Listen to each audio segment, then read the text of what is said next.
Hello everyone! Good vibes! So for today's recipe, ito ang crispy corned beef. Ang sarap pala ng pag tinutusta ang corned beef. Kakaiba.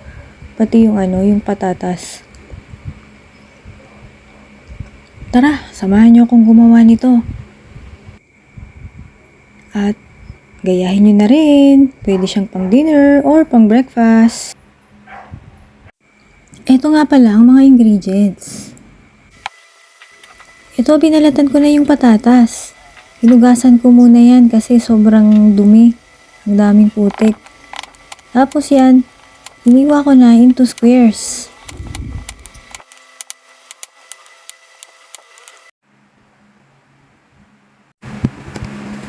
Next naman, itong sibuyas.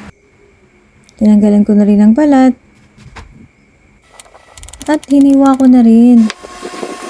Sumunod naman ang bawang. Binalatan ko muna.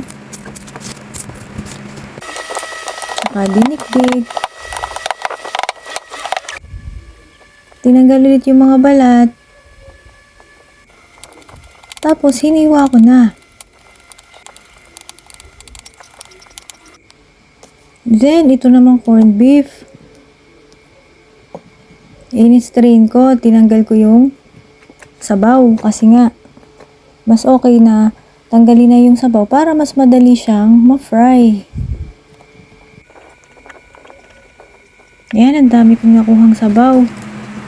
Tapos, nilagyan ko na ng oil ang pan at pinirito ko na ang patatas.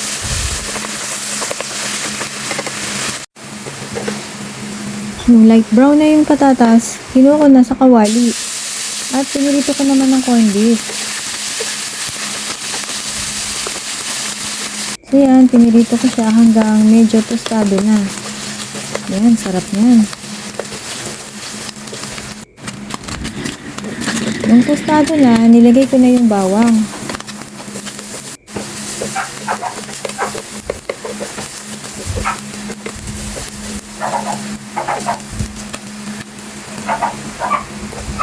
Tapos, nilagay ko na rin yung sibuyas.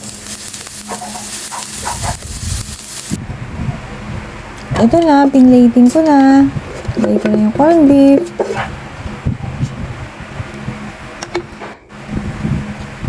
Nilagay ko na rin yung patatas.